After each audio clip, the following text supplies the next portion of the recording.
안녕하세요. 결혼한 지 3년 된, 눈에 넣어도 아프지 않을 딸아이를 키우고 있는 30대 여성입니다. 제가 이렇게 사연을 쓰게 된 건 경우가 없어도 너무 없는 저희 아버님 이야기를 해보려고요. 솔직히 가족 간에 있던 일이라서 저도 웬만하면 남들한테 말하지 않으려고 했습니다. 아버님이 말 한마디라도 당신이 지나쳤다 미안하다 한마디만 해주셨으면 제가 이렇게까지 속이 문드러지지는 않았을 거예요. 하지만 저를 무시하신 것도 부족해 제 여동생까지 당신 아랫사람 취급을 하시려 드셨다는 게 생각만 해도 열불이 터지네요. 솔직히 저야 남편하고 한번 잘 살아보려고 결혼을 했고 그러니 좋든 싫든 아버님께 잘해드려야겠다는 생각이 있었어요. 하지만 제 여동생은 무슨 연좌제도 아니고 제가 아버님 아들하고 결혼한 게 왜 제 여동생한테 짐이 되어야 하는 건지 모르겠네요. 남편하고는 30이 넘은 나이에 만나 2년 동안 연애하고 결혼했어요. 처음 만난 곳은 회사인데 저는 입사한 지 7년 차의 대리였고 남편은 중고 신입이라고 할까요? 다른 회사에서 4년인가 일하다가 신입으로 지원해 저희 회사에 입사한 직원이었습니다. 남편 말로는 사무실에서 제가 제일 친절해 보였다는데 아무튼 그래서인지 남편은 모르는 거나 궁금한 게 있으면 늘 저를 찾아 도움을 구했고 저는 원래 싫은 소리를 잘 못하는 성격이거든요. 그래서 이래저래 남편을 많이 도와주곤 했었는데 그런 시간들을 계기로 남편과 연애를 시작했다가 부부의 영까지 맺었네요. 사실 남편과 연애를 하기 전에는 저는 결혼 욕심 같은 건 없었습니다. 왜냐하면 까놓고 말해서 저 하나 벌어서 먹고 살기도 빠듯했으니까요. 솔직히 숨기고 싶은 이야기지만 제가 대학교 2학년, 여동생이 고3이던 시기에 아버지가 일하던 공사장에서 사고로 세상을 떠나셨어요. 지금이야 이렇게 덤덤하게 말을 하지. 솔직히 그 사고가 있고 한동안 저도 그렇고 제 동생도 그렇고 하루하루 버티는 게 쉽지가 않았네요. 참으로 야속하다 느껴졌던 게 저희 친정아버지 사고는 여러 방송국 뉴스에서 다뤄졌을 만큼 크게 이슈가 되었었거든요. 그런데 정작 보상 부분에 있어서는 후속 취재니 뭐니 그런 것도 없었고 기꺼이 도와주려는 사람도 없었습니다.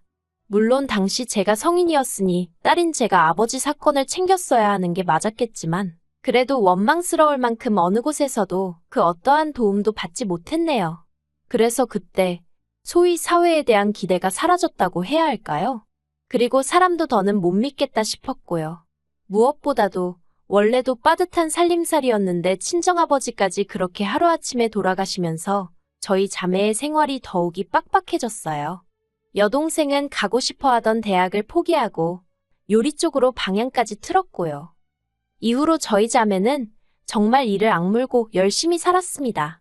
저희 둘 다 어렸을 때 일찍이 친정어머니가 떠나셨는데 그때보다 훨씬 더 고단하고 힘든 나날의 연속이었어요. 세상 천지의 핏줄이라곤 저와 여동생 단둘뿐이라 생각하니 서로에게 매우 의지할 수밖에 없었고 그래서 동시에 더욱이 외로웠달까요? 그리고 그렇게 지내다 보니 저나 여동생이나 둘 다 결혼은 자연스레 안 하는 게 낫다. 할 수가 없다는 식으로 생각하게 되었지요.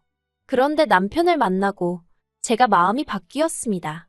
돌아가신 아버지처럼 조건 없이 제 편이 되어줄 제 가족을 갖고 싶어졌거든요. 하지만 막상 결혼을 하고 나니 시부모님께선 걸핏하면 제가 친정부모님이 안 계신 게 무슨 큰 문제라는 듯이 들먹이기 일쑤였습니다. 당장 신혼여행에서 돌아왔던 날도 이바지 음식은 안 해왔냐면서 저를 무안하게 하셨지요. 하지만 저나 남편이나 거진 반반으로 결혼식도 올렸고 신혼집을 비롯한 여러 가지를 장만한 상황에서 이바지 음식은 당연히 생략해도 되는 줄 알았어요. 실제로 남편과도 쓸데없는 허례허식은 하지 말자고 이야기가 되어 있었고요. 그리고 무엇보다 아버님 어머님 두 분 다 제가 부모님이 안 계시다는 사실은 진작부터 알고 계셨기에 이바지 음식이니 뭐니 친정어머니가 안 계신 티가 나뉘었더니 어째서 말씀을 하셔도 그렇게 하실까? 야속한 마음만 들더라고요. 그래서 그날부로 솔직히 제가 좀 거리를 두고 살았어요. 결혼식장에 들어가던 때만 하더라도 나도 시엄마 시아빠라고 부르며 딸 같은 며느리가 되겠다는 생각까지 했던 저였는데 말이지요. 그러다 1년 만에 저는 임신을 했고 아이를 낳았습니다. 아버님 어머님도 무척이나 좋아하셨어요. 특히나 아버님은 제가 산후조리원에서 퇴소한 이후로는 툭하면 영상통화를 걸어오시질 않나 연락도 없이 저희 집에 찾아오시질 않나. 심지어 한 번은 남편이 저 대신 전화를 받았는데 모유수유 중이라고 하니까 누가 걔 가슴 보자고 전화했냐고, 우리 손녀 밥 먹는 거 보려고 한 거라며 막무가내로 저랑 딸을 비추라고 하신 적도 있어요. 물론 남편이 그런 아버님 떨어 제정신이시냐며 소리를 질러 상황을 무마시켰지만요. 아무튼 이 밖에도 별말 같지도 않은 에피소드가 종종 있었습니다. 그래서 언젠가부터 제가 영상통화는 물론이고 그냥 전화도 잘 안 받고 문자 답장도 정말 늦게 하고 그랬어요. 그랬더니 아버님도 성질이 나신 건지 저희 집에 찾아오시는 빈도수가 눈에 띄게 늘어나대요. 결국 참다 못한 제가 남편더러 아버님 좀 어떻게 해보라고 짜증을 냈습니다. 그런데 남편은 또 꼴에 자기가 어머님 아더님 아들이랍시고 제 앞에서 두 분의 편을 들더라고요. 특히나 아버님에 관해서는 평생을 그런 성격으로 살아오신 양반인데 며느리가 말 몇 마디 한다고 고쳐지겠냐면서 저더러 괜히 미움 사지 말고 아버님은 원래 저런 분인가 보다 하고 살라는 거예요. 그런데 솔직히 남의 속도 모르고 천하태평한 소리나 하는 남편이 꼴도 보기 싫대요. 그러다 지난달 초였습니다.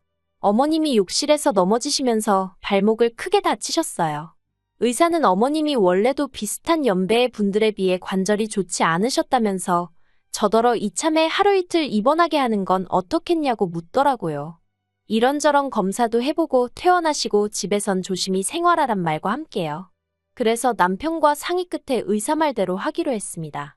하지만 그때는 이러한 저희의 선택이 어떤 결과를 불러올지 전혀 몰랐네요. 어머님이 입원하게 된 날, 아버님은 또 연락도 없이 저희 집에 오셨습니다. 마누라도 없이 밥은 어떻게 챙겨 먹냐, 마누라도 없는 집구석에서 나더러 뭘 하란 말이냐, 그래서 손녀나 보러 왔다 그러시면서 말이에요. 그런데 문제는 제가 평소에는 재택으로 근무를 하니까 아버님이 오시면 원래는 일하는 와중에 그러면 안 되지만 그래도 아버님을 챙겨드릴 수가 있거든요. 그런데 그날은 제가 처리해야 할 일들이 다 사무실에 있어서 사무실에 꼭 다녀와야 하는 상황이었어요. 그래서 여동생이 와서 저 대신 저희 딸을 봐주기로 되어 있었지요. 참고로 제 여동생은 호텔 레스토랑에서 일하다가 얼마 전 자기 가게를 차리겠다고 퇴사를 한 상황이었습니다. 아무튼 상황이 그렇다 보니 난감하더라고요. 오신 아버님을 내쫓기도 그렇다고 여동생을 오지 말라고 하고 아버님에게 저희 딸을 맡길 수는 없고, 그래서 결국 여동생에게 상황을 설명하고 대신 아버님 식사라던가 그런 건 냉장고에 밑반찬이랑 있으니까 그거 꺼내서 드시면 된다고 이야기해 놓겠다 했습니다. 그랬더니 여동생도 흔쾌히 알겠다고 하더라고요. 딸애는 자기가 안방에서 보면 되는 거고 자기가 일단 조심하면 사돈어른도 자기를 불편해하실 테니 자기가 상황에 맞게 적당히 대처하겠다며 저더러 너무 걱정하지 말고 다녀오라대요. 그런데 제가 퇴근 후에 들은 이야기는 황당하기 짝이 없었습니다. 아버님이 대뜸 저더러 하시는 말씀이 야, 네 여동생은 누굴 닮아 그렇게 음식 솜씨가 좋냐? 죽은 안사돈 닮았나? 너랑은 완전히 딴판이더라. 네, 그게 무슨 말씀이세요? 네 여동생이 말 안 하냐? 걔가 내 밥 차려줬다. 네가 반찬이라고 해놓은 거는 찍어 먹을 것도 하나도 없고 내 아들이 성격이 좋으니 망정이지 옛날에는 음식 못하면 쫓겨나고 그랬어. 아이 참, 아버지도 무슨 말씀을 하시는 거예요?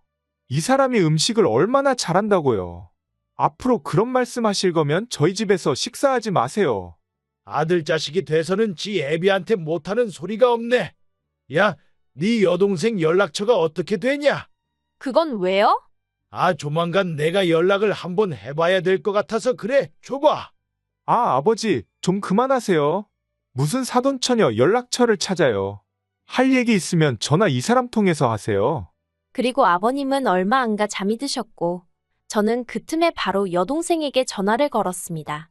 아버님이 하신 말씀이 다 뭐냐고 물었더니 여동생이 좀 난처해하는 기색으로 제가 해놓은 음식을 꺼내놨더니 당신은 국이나 찌개가 없으면 식사를 못 하신다면서 제 여동생더러 뭐라도 하나 해보라고 하셨다나요. 그리고 여동생은 처음엔 어이가 없었지만 이내 돌아가신 친정아버지가 떠오르기도 하고 그래서 마침 집에 재료도 있어서 황태국을 끓여드렸다나요. 저희 친정아버지가 좋아하시던 메뉴였어요. 그런 속사정을 듣고 나니 무작정 여동생에게 화를 내기도 그렇더군요. 싫은 소리 못하는 성격은 저도 있었으니 당시 여동생이 느꼈을 당혹감과 곤혹스러움도 어느 정도 이해가 갔고요. 그래서 일단은 알겠다고 어쨌든 미안하다 했습니다. 그런데 그 일이 있고 한 달이나 지났을까요? 아버님 칠순을 2주 앞둔 날이었어요. 왜인지 아버님이 또다시 제 여동생 연락처를 요구하셨지요. 당연히 드리고 싶지 않았고 드릴 생각도 없었기 때문에 웃으며 저한테 말씀하시라고 했는데 아버님이 대뜸 이번 당신 칠순잔치 때 제 여동생이 왔으면 좋겠답니다. 제 여동생이랑 저랑 합심해서 생일상 한번 상다리 부러지게 차려보라나요. 어이가 없어서 그만 저도 모르게 저야 며느리니 그렇다 치지만 제 동생은 왜냐고 따지듯 물었네요. 그랬더니 아버님이 어차피 너나 네 동생이나 챙길 부모도 없는데 내 생일이라도 챙기면 어디가 덧나냐? 그러시는 겁니다. 어쩜 같은 말이라도 한마디 한마디 사람 가슴을 후벼 파는 소리만 골라 하시던지. 그리고 챙길 부모가 왜 없나요? 저희도 제사 지내고 아버지 모신 곳에도 가보고 다 합니다. 단지 아버님 마냥 집에서 술판을 벌리고 그런 짓을 안 한다 뿐이지. 아무튼 어이가 없어서 제 동생한테 그런 거 부탁하실 생각은 하지 마시라 했어요. 아무리 사돈처녀라지만 남이나 마찬가지 아니냐고요. 그랬더니 아니 동생이 언니 좀 도와준다 생각하고 오면 되는 거 아니냐면서 계속해서 억지를 쓰시대요. 정말 너무 화가 나서 그러면 제가 저희 친정부모님 제사 지낼 때 신우도 오라고 할 거냐고 물었습니다. 신우한테 제사 음식 한번 만들어 보라고 시킬 거냐고요. 그러자 아버님이 저더러 성격이 왜 그 모양이냐입니다. 애시당초 제가 음식을 잘했으면 좀 좋았겠냐며 너네 친자매는 맞냐? 무슨 말도 안 되는 말씀을 하시는데 솔직히 노망이 나셨나 그런 생각까지 들더라고요. 이후로도 몇 분간 아버님과 의미 없는 설전을 하다가 제가 너무 화가 나서 그냥 칠수는 동네 갈빗집에서 식사나 하자고 소리를 질렀습니다. 음식 솜씨도 없는 며느리가 차리는 밥상은 두 번 다시 못 받아보실 줄 아시라고요. 그리곤 전화를 끊어버렸어요. 그리고 이 일로 당연히 난리가 났지요. 아버님은 앞에 있었던 이야기는 어디다 다 날려버리시고 오로지 제가 결국 화를 참지 못하고 뱉어낸 몇 마디 말만을 문제 삼아 당신이 억울하다며 주변에 하소연을 하고 다니셨습니다. 물론 아버님 성격이 좋지 않은 건 친지지인 가릴 것 없이 다 알고 있었기 때문에 대놓고 저를 탓하는 사람은 없었지만요. 하지만 제가 황당했던 건 남편이 보여준 태도였습니다. 솔직히 말해서 세상 천지 모든 이가 저에게 돌팔매질을 하더라도 남편이란 인간이 저를 감싸주고 방패가 되어주려 든다면 얼마나 든든할까요? 저는 그런 무조건적인 사랑을 보여줄 사람일 거라 생각하고 남편과 가정을 꾸렸던 거고요. 그런데 남편이 한다는 말이 평소엔 잘 참다가 이번엔 왜 못 참았냐입니다. 그냥 평소처럼 한 귀로 듣고 한 귀로 흘리면 될 걸 제가 일을 크게 만들었다나요? 그리고 아버님 말씀이 틀린 게 하나 없다대요. 동생이 언니 좀 도와준다 생각하면 그렇게 힘든 부탁도 아니라고요. 솔직히 친정이 없다 보니 서러운 일 서글픈 일이 있어도 어디 가서 투정 부릴 수가 없잖아요. 그렇다고 여동생을 붙들고 언니가 힘들어 죽겠다 할 수도 없는 노릇이고. 그래서 매번 그냥 속으로 삭히면서 어차피 이래도 저래도 내일이면 한 번 할 때 잘하고 말자는 심정으로 싫어도 내내 하고 했던 일들이 얼마나 많았는지 몰라요. 그렇게라도 시부모님께 좋은 며느리이고 싶었고 잘 보이고 싶었다고 해야 할까요? 그런데 남편까지 헛소리를 해대는 걸 보고 있으니 제가 정말 바보같이 지냈다는 생각이 들대요. 호의가 계속되면 호구인 줄 안다더니 그런 말은 사람들이 웃자고 하는 소린 줄로만 알았지 그게 제 이야기일 줄 누가 알았겠어요? 저는 정신이 번뜩 차려졌고 더는 이렇게 살면 안 되겠다 싶었습니다. 그래서 남편에게 마지막이라고 지금 한 이야기가 전부 다 진심이냐 물었더니 그렇다대요. 그래서 그러면 더 할 이야기 없다고 우리 이쯤에서 헤어지자 했어요. 나는 아버님의 억지도 억지지만 나 때문에 내 동생까지 무슨 오라면 오고 가라면 가는 사람으로 취급받는 꼴은 못 본다고요. 그랬더니 남편이 저더러 자꾸 일을 키운다면서 자기는 이혼 소리 입에 쉽게 담는 사람하고는 못 산답니다. 그래서 그럼 잘 됐다고 말 나온 김에 확실히 정리하자 했어요. 그랬더니 남편이 약간 당황한 듯 하더니 그러면 딸은 자기가 키우겠답니다. 저같이 무책임한 여자한테 못 준다나요? 어이가 없어서 그러라고 했어요. 다행히 아버님도 손녀라면 껌뻑 죽지 않으시냐. 이참에 아버님 어머님이랑 당신이랑 다 같이 살면서 공동육아하면 되겠다고 잘 키워달라고요. 그랬더니 이제 정말 몇 시간도 안 있다가 아버님 어머님이 또 여지없이 연락도 없이 저희 집에 오셨습니다. 어머님이 아버님더러 미쳤냐고, 어디 주접 부릴 데가 없어서 며느리도 모자라 사돈 처녀한테까지 그랬냐고 아주 악다구니를 쓰시대요. 솔직히 아버님한테 매번 기죽어 있던 어머님만 보다가 어머님 목에 핏대 세워지는 거 보고 저 정말 크게 놀랐어요. 그리고는 어머님이 저더러 미안하다 하셨어요. 이게 다 당신이 아버님하고 싸우기 싫어서 웬만하면 알았다고 해줬는데 그게 버릇이 들어서 저 모양으로 늙은 모양이라면서요. 그리고는 남편도 저더러 자기가 잘못했답니다. 자기는 그냥 아버님하고 저하고 잘 지내면 좋겠는데 자기도 못 이긴 아버님을 며느리인 제가 어떻게 이기겠나 싶어서 속상한 마음에 한 소리였다나요? 하지만 문제의 장본인인 아버님은 끝끝내 사과는커녕 저를 쳐다도 보지 않으셨습니다.